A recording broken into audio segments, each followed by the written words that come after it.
All right. Welcome back. And I'll give you guys a few minutes to get up in here, man, before we get it started. Give me just a hot second here. Make sure everything is functioning the way it should be. It looks like it is. But like I said, I'll give you guys a few moments to get up in here and then we'll get started. But I definitely want to welcome everyone back to Terrible Towel Tuesday. Of course, I am your host, SimFBallCritic. And we're going to jump right into this thing here in just a moment. Give me a second, guys. You know how I do each and every week. I got to share it out with a few special people. And then after that, we'll be underway. So give me a hot second here. And we shall get it cracking. But how's everybody doing, man? I'm definitely happy and glad to be back. You know, since being on vacation, had a great time. So give me a moment, and we're going to get started here, man. Give me a quick second. But how's everybody doing so far here this evening? How's everybody doing? How's everything going? Hope all is well. And we're going to make it happen, Captain. And not a whole lot to talk about here tonight, man. You know, as you can see in the description, man, you know, we got a few little things to talk about. And you guys know the routine, you know, in case you guys have forgotten, you know, I will repeat it a few times.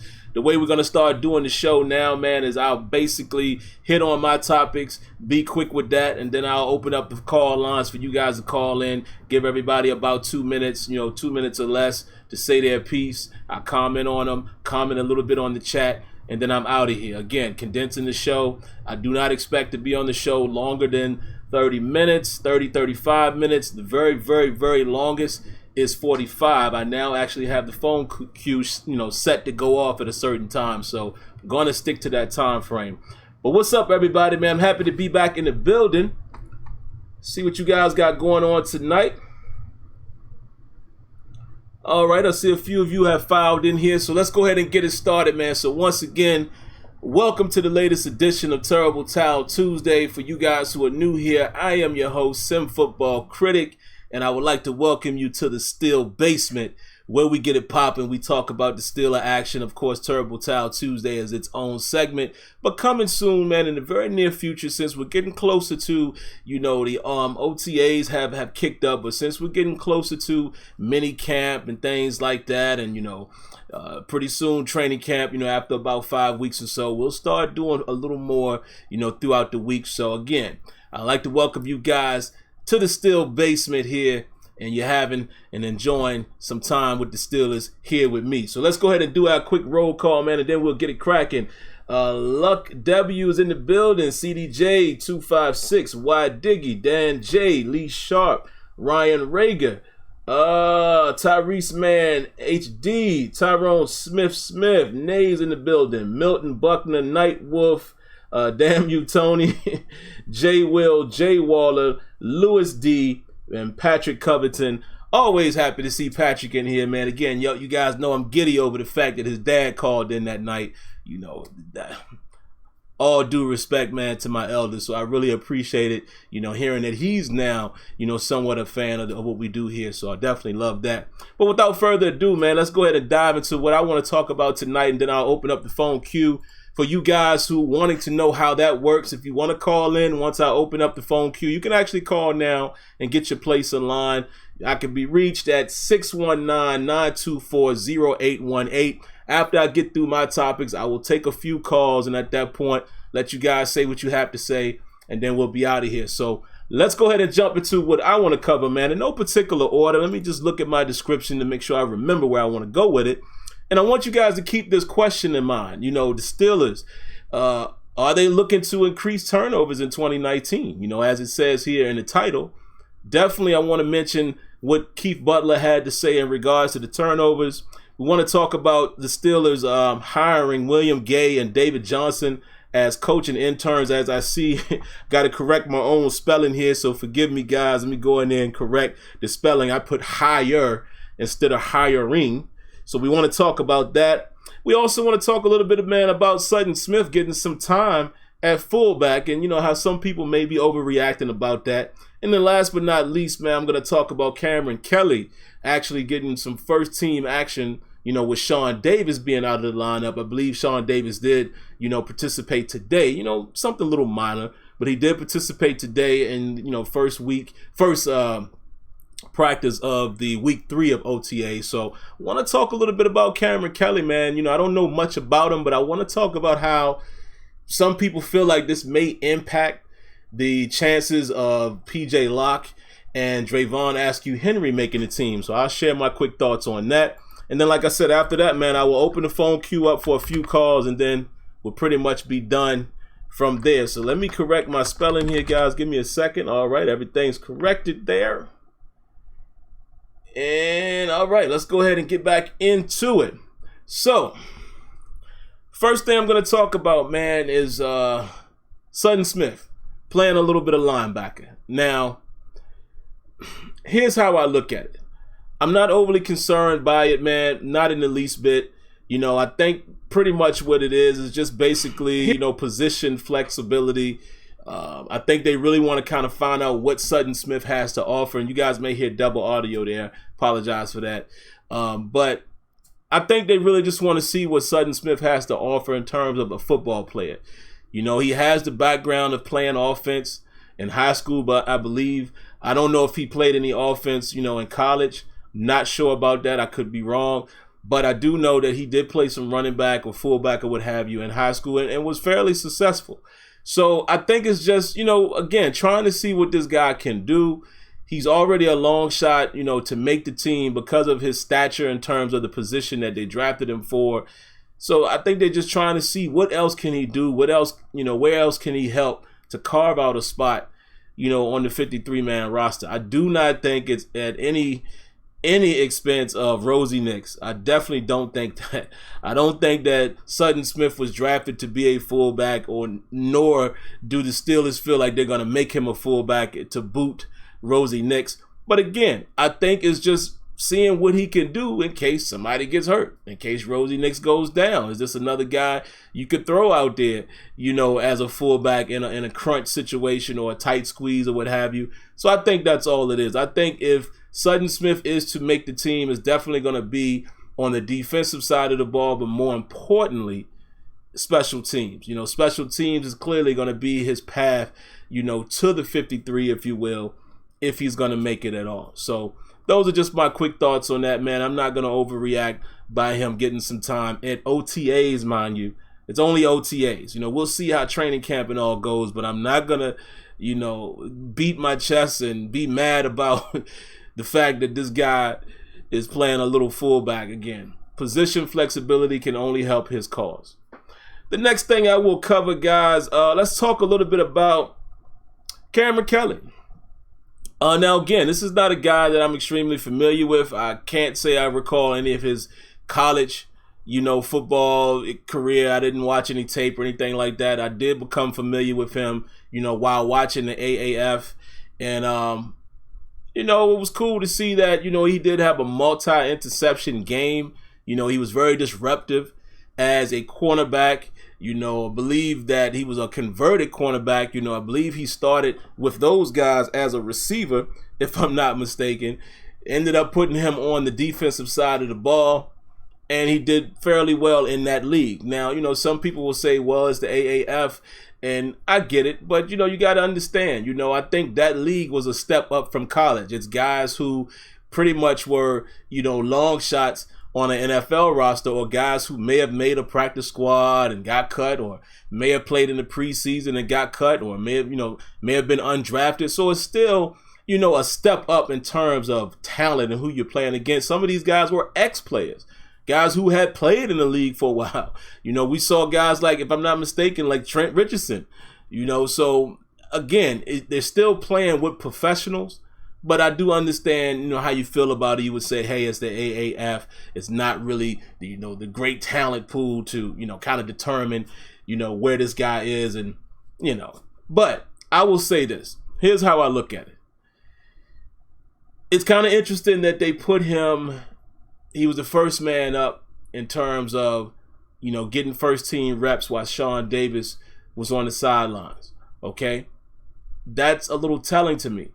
The reason why I say that is, number one, it's free safety. And if you look at the roster, who's really the free safety behind Sean Davis? Probably Jordan Dangerfield. No disrespect to Jordan Dangerfield, but I kind of feel like been there, done that. We pretty much know what you have to offer. I would much rather, see what another guy can do. Excuse me, guys. Somebody's, okay. I thought maybe Tony or somebody was texting me. But it's kind of been there, done that. Why not give another guy a crack at it and see what he can do? And it's not to say that he's going to make the team, but again, it's OTAs, and I'm assuming the coaching staff wants to see what certain guys can do. Now, if you ask me, is it going to make any difference? Is it going to have any effect on guys such as your PJ Locks of the world or your Askey Henrys of the world? I don't know. Different positions, you would expect Askey Henry and PJ Locke to be more of your strong safety.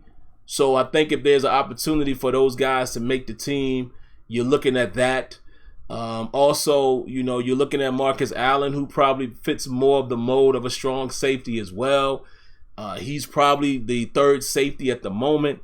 We shall see. I think it's going to be a long shot for both PJ Locke and Askey Henry to make the team. I think that's just realistically if you look at the numbers. Again, the Steelers a lot of times, man, they like to favor, guys who've been there. And when it comes to crunch time, they might favor a Jordan Dangerfield over one of these other guys only because it's a been there and done that type of guy. But that's the exact same reason why I would prefer, us to go in a different direction. I would prefer us to give a guy like Kameron Kelly a shot or somebody else, again, because it's been there, done that with Jordan Dangerfield. And again, guys, I'm not beating up Jordan Dangerfield at all. I'm not poo-pooing on him. I'm just saying we know what he's going to bring to the table.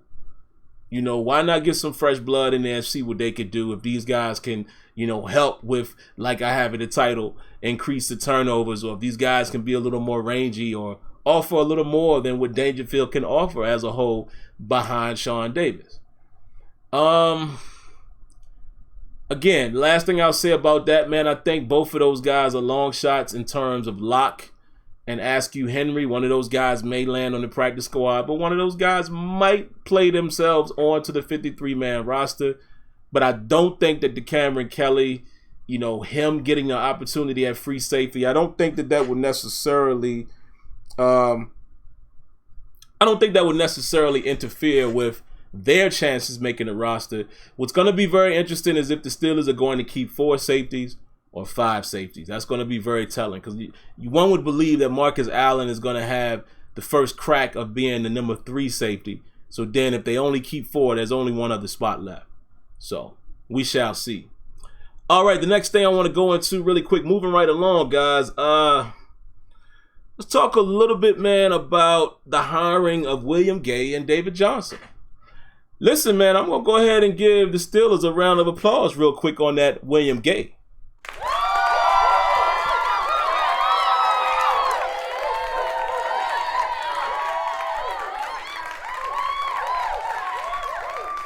Job well done. Job well done by the Steelers organization, whoever's responsible for the hire. Of course, these guys are going to be coaching interns. We've seen them do this before with other prior players. I can't speak so much about David Johnson, and let me address him first. This is not to poo-poo on David Johnson, but I don't know how impactful that would be right away. And that's all I'm saying. I'm not judging whether or not they should offer him a coaching internship. No, I'm not judging that. I'm just saying I'm trying to look at things that can be impactful right now. So when you think about what could possibly be impactful right now, I got to go with big play Will Gay. Listen, some of you guys may like, hate, or love William Gay in terms of what he did while at the Steelers in both stints with the Steelers. But one thing William Gay is a lot of what you heard from about Ryan Shazier. He is a film study guy.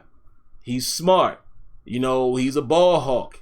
He had ball skills. And I won't go as far as saying he's a ball hawk, but he did have ball skills where, he can turn the ball over at times, and take it to the house. So I think that's going to help the young secondary as well with just, a veteran that's been there, done that, a veteran that knows the defense, and, anything that's available to get these guys further up to speed. Because, again, it's a young secondary, especially thinking about bringing a guy along like Justin Lane, who's got a couple picks already in the OTAs. But, these guys are young, man. Terrell Edmonds is going to be one of the more, veteran guys in the safety position, and he's only in his year 2. You see what I'm saying? Outside of Sean Davis, who's only in year 2 playing free safety.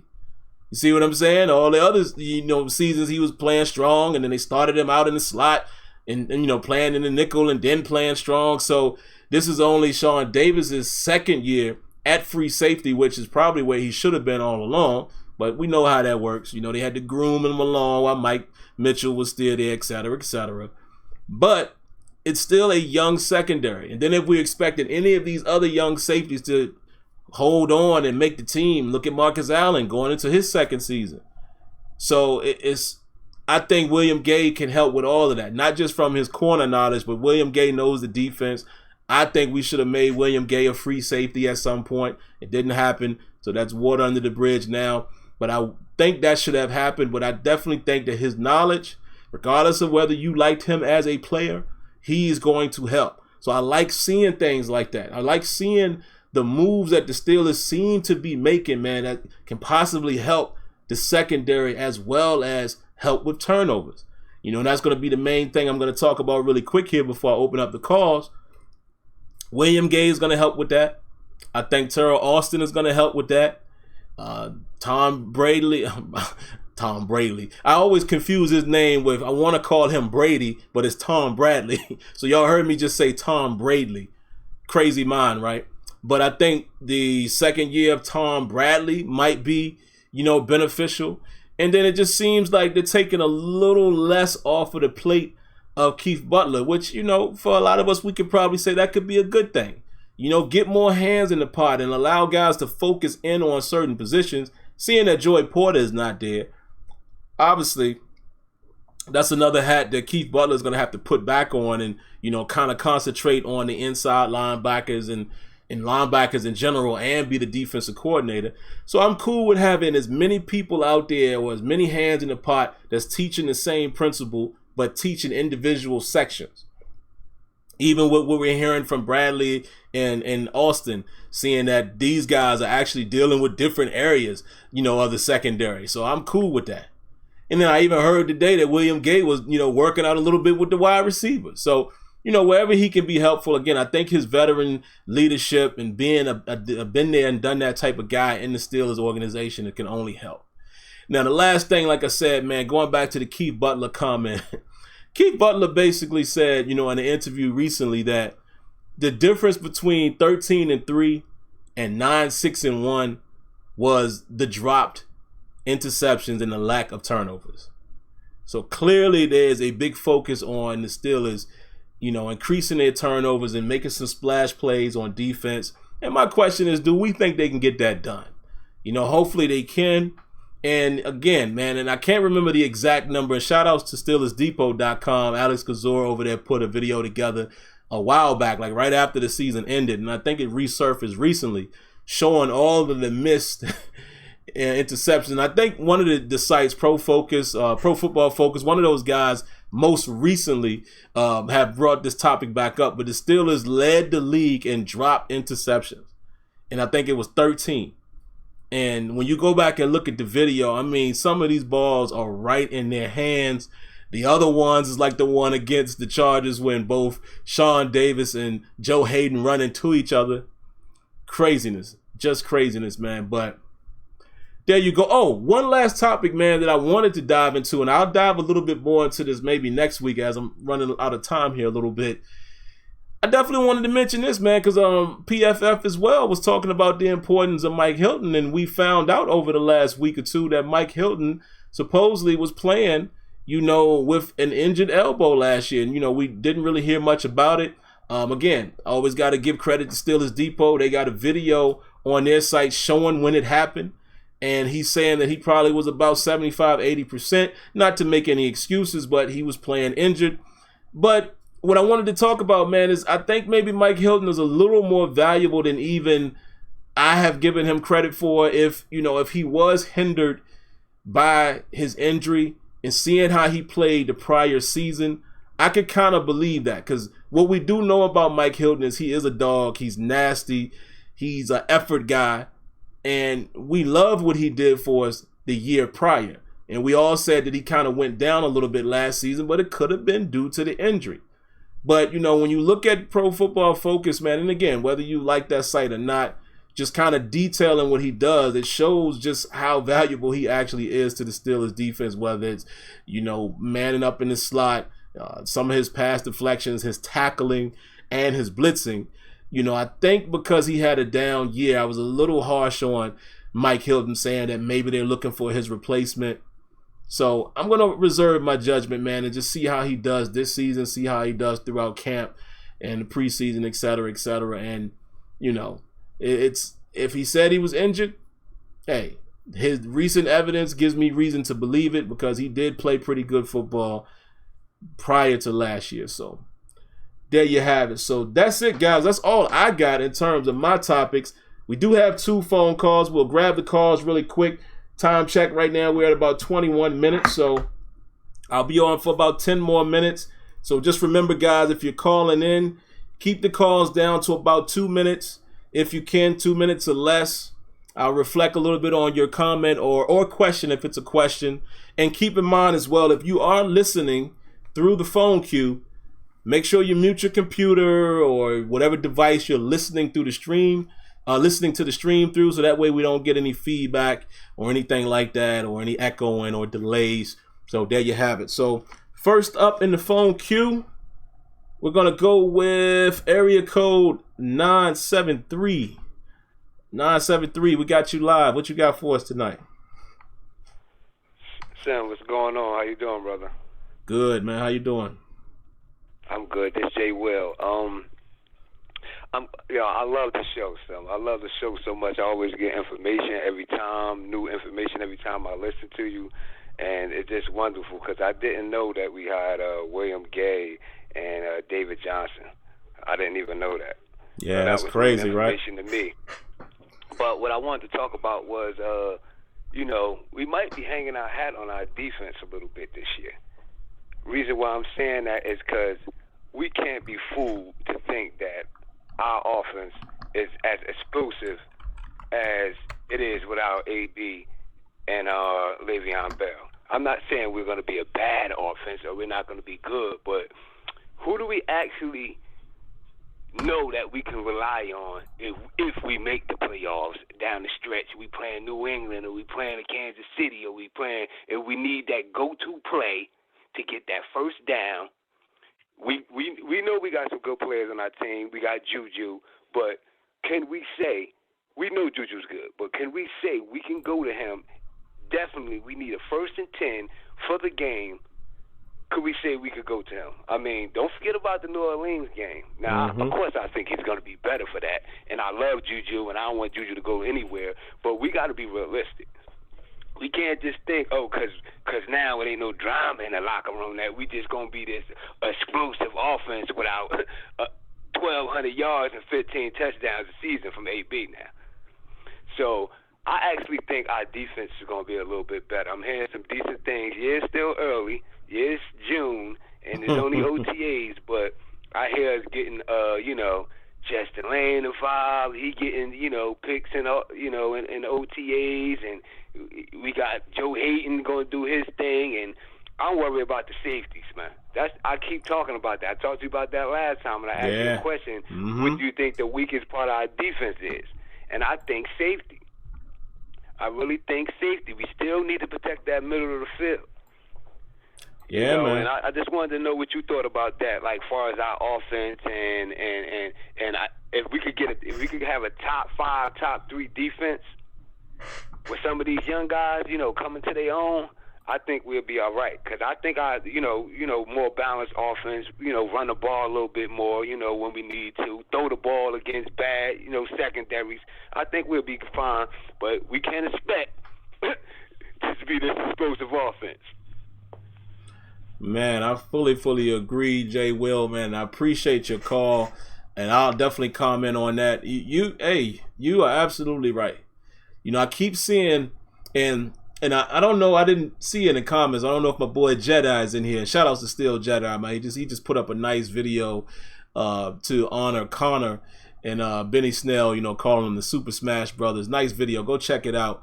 But y'all know how Jedi is. Jedi, he'll tell you himself, he is like overly optimistic. You know, he shoots for the moon, and he was like, listen, I just do the bold thing. This is my bold prediction. And so I'm going to kind of exclude him because that's just how he is. But I'm seeing other people say, man, our offense is going to be this, they're going to be that. Listen, man, Jay Will just hit it right on the head. We don't know. We really don't know how much our offense will be different without Antonio Brown. Yes, we did see James Conner able to step up and carry the mail last year when he was healthy. And for quite a long time, 6 or 7 weeks or so, we actually saw him technically outperform Le'Veon Bell in terms of, you know, full performance and touchdowns and things like that, and definitely explosive runs, right? However, not having Antonio Brown is a totally different ballgame, because when you have a stud receiver that's your number one guy, you know, it ain't but so many studs in the league, but you already know when you face Julio or Nuke, you know, any guys like that, or even Keenan Allen, you know, when you face that dog, that stud receiver, you know they rotate in coverage. You know that's what they do. We don't necessarily have that. We have great, you know, pretty solid, decent. I ain't gonna say great. We got some decent players. I think Juju could potentially be great, but let's not forget Juju has primarily played at the Z or in the slot. We don't even know that yet. That's the funny thing. We don't really necessarily know, which, you know, I haven't myself seen any glimpses of it in OTAs, but I don't really know exactly where they plan to play everybody. So without having AB out there, I'm pretty sure, especially Big Bad Belichick, they going to try to take Juju away in that first game, and then we're going to see, man. So, yeah, I'm concerned. I'm not going to sit here and act like we're going to be the 30 points per game type of football team without Antonio Brown. So we shall see. Next up, area code 484. You are live. What you got for us tonight? Shit, what's going on? It's actually Jedi. Jedi, what's up, brother? What's going on? Hey, I wanted to comment real quick on what the previous caller was talking about with Juju and our offense. Real quick, and then I want to say one thing on the defense, and then I'll let you go.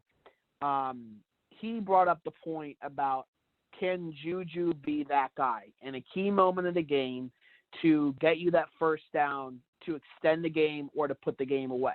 And he brought up the Saints game, which, granted, you know, that may or may not have lost us the season, you know, with his fumble at the end of the game. But let's go back real quick and see how he played before that fumble. He had 11 catches for 115 yards and averaged 10.5 yards a catch. Okay, so for people to say, oh, you know, Juju didn't play well in New Orleans, that's completely false. He made one mistake at the end of the game, but before that, he was going off. Now, granted, Antonio Brown almost had 200 yards and 2 touchdowns in that game, but that's a whole completely different story. Juju has only been in the league for 2 years. Antonio Brown's been in it for multiple, and we know what he's able to do against number one corners, even with safeties rolled over to his coverage, or rolled over to cover him in double coverage. Now, I will say, yes, Juju can be the number one wide receiver. Look at what he did against Jacksonville when he had 2 incredible catches at the end of the game to set us up to not only tie the game, but then go on and win the game with his catches against A.J. Boye and Jalen Ramsey, who most people would consider top 5, top 7 corners, maybe even top 3 in the league right now. So I'm not worried about Juju. And I'm going to be honest with you, I think he's going to have a better year this year than what he did last year. Why? Because a lot of pressure is going to be off of him with our running game.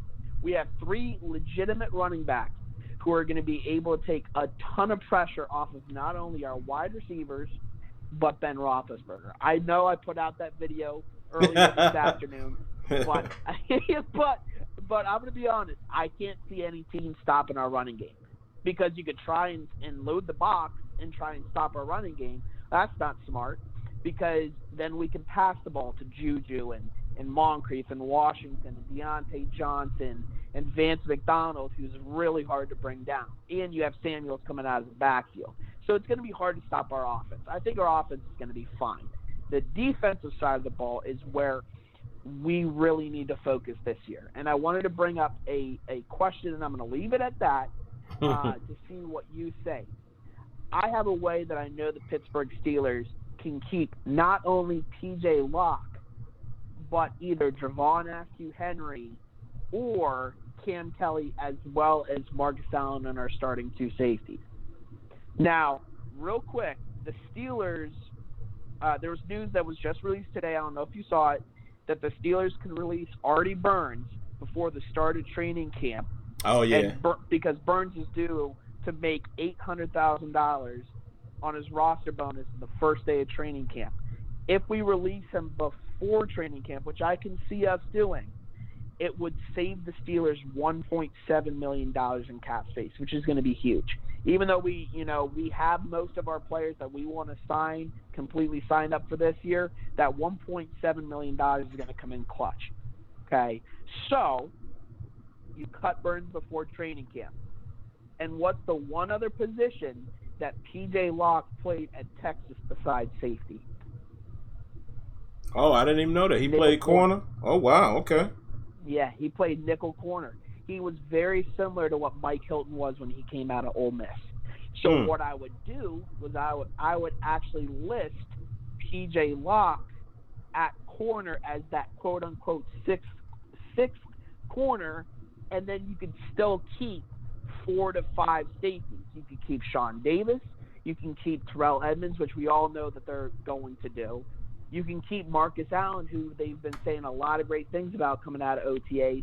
And then that last spot could be up between Dravon Askey Henry, whose cousin is Darrelle Revis, or you could have Cam Kelly, who's had some NFL experience and played in the AAF and actually came in for Sean Davis at free safety when he was hurt with whatever tightness he had. But I'll leave it at that. What do you think about P.J. Locke actually being listed at corner so we can keep both of those undrafted free agents? Wow, man, you give me a lot to think about. And Jedi, man, appreciate the call like always. And I do see one other call in the queue, guys. If I take that call, it's got to be quick.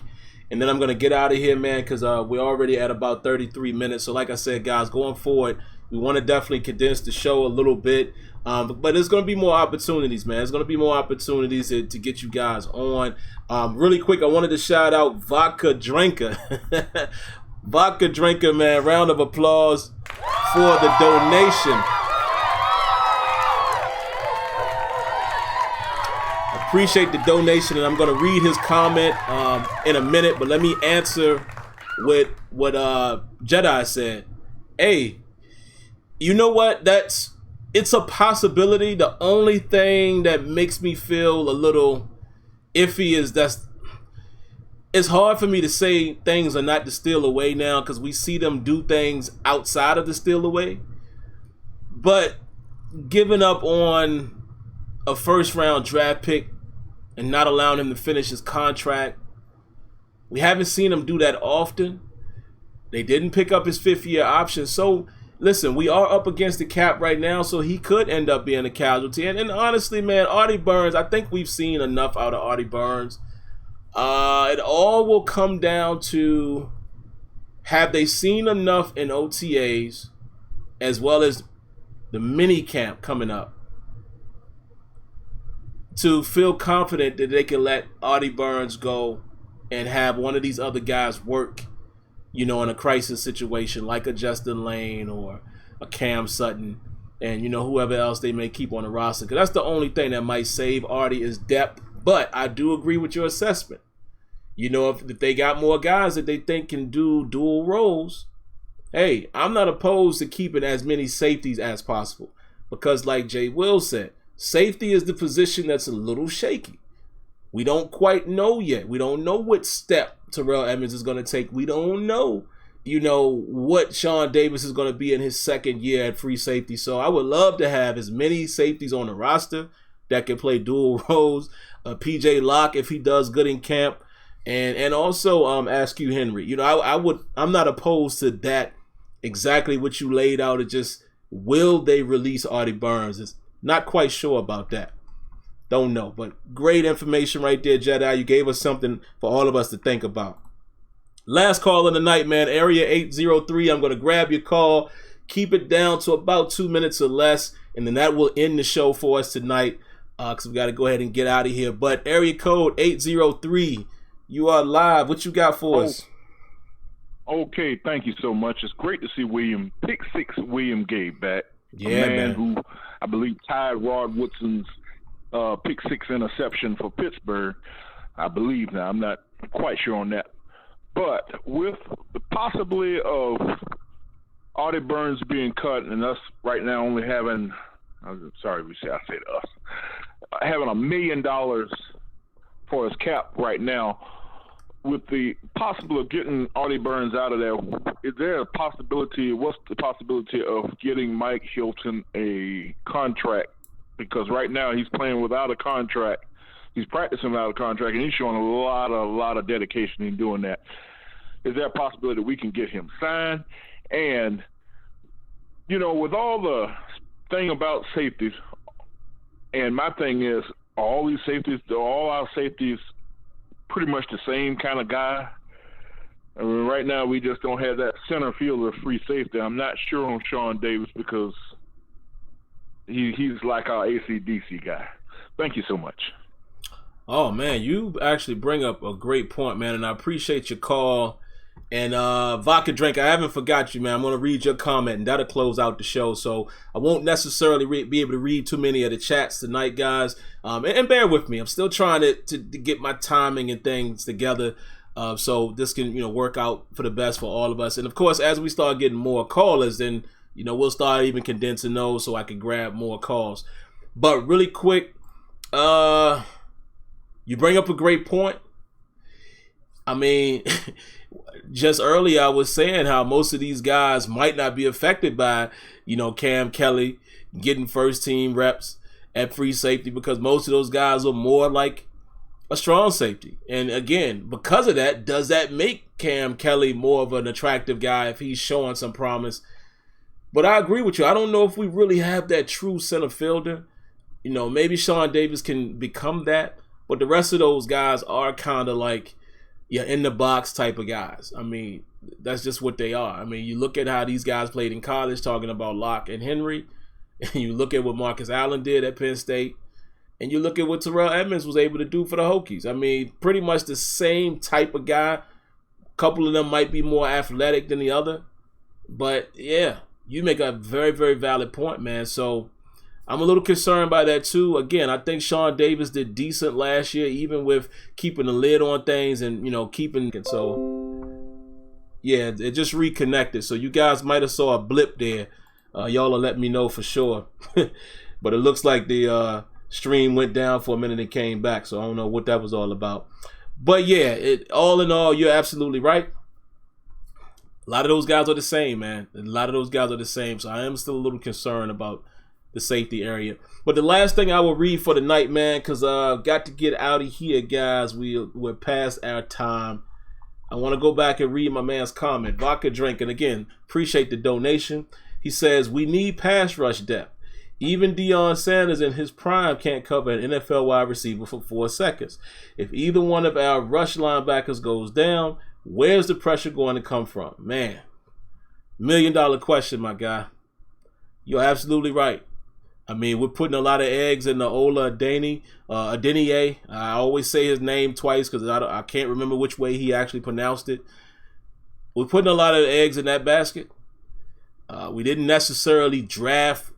I want to be careful when I say this. We didn't necessarily draft quality at the outside linebacker. I mean, Sutton Smith has the numbers, but we all know his challenges. Yeah. I mean, Chicolo has been there long enough to show us that he's always a camp darling, but doesn't necessarily bring it home in game. And then Bud Dupree, we never know what Bud is going to be. You know, even a lot of us feel like Bud Dupree is a one-trick pony. And even Kevin Green said, hey, you could have, you know, one move in the NFL, but you better be very good at it. We can't necessarily say that Bud Dupree has been very good at his one attribute that he shows in the pass rush capability. TJ Watt is our stud, but like you said, if he goes down or another guy goes down, where does it come from? And I hate to get into a position where the Steelers are forced to blitz, you know, multiple times, and even off the edge to get pressure rather than allowing just the front to get pressure. So a lot of questions unanswered, man, and all of this is going to have to solve itself, you know, in preseason and into the season. So I hope that we build the best roster possible, and some of these guys that are supposed to be pass rushers can contribute. So we shall see. But all right, outside of that, man, this was a great show. I'm going to go ahead and get out of here for now. We're still a little overtime, but like I said, man, the way we're going to do the show going forward, 30 minutes is the target, 45 minutes is the very worst. So we're right at 41 minutes, so I'm sticking to the script, and there you have it. So again, just remember, if you guys want to call in, man, for any of you guys that came in late, the call-in number is 619-924-0818. It's right there on screen as well. The way we do the show, guys, for you guys who are new, I give my quick points, and then I open up the phone queue to allow you guys to call in. For you guys that would like to donate, you can do like my man Vodka Drinker did here tonight, right here in the YouTube chat. Click the $ down in the bottom left corner and have at it. Or you could also use Cash App or PayPal if you prefer those methods. The information is in the description with both of my account names there. But outside of that, man, it was good to be back. Vacation was great, but I'm always feeling great when I'm talking Steelers. So I'm happy to be back, and I think this was a pretty good show. So let's keep our eyes on the rest of the week, man, and see if any other news breaks, anything that we need to talk about right away. And if so, I shall be back. And I want to give you guys a heads up, man, even if I don't do live videos later in the week, I may start doing more recorded videos. So you might see me just post a Steeler report that's not a live video. It might just be something I'm able to do in between time or throughout the day, and I'll post it, and you guys, can enjoy it that way. But outside of that, man, I appreciate every one of you guys tuning in tonight. Good to be back. It's good to be talking football, and we shall see what our Steelers do. And let's keep our prayers up for our team while they are in these OTAs. Hopefully there are no injury concerns, and there are no injuries that are going to pop up. So that's going to do it. You guys have a great night. Have a great rest of the week.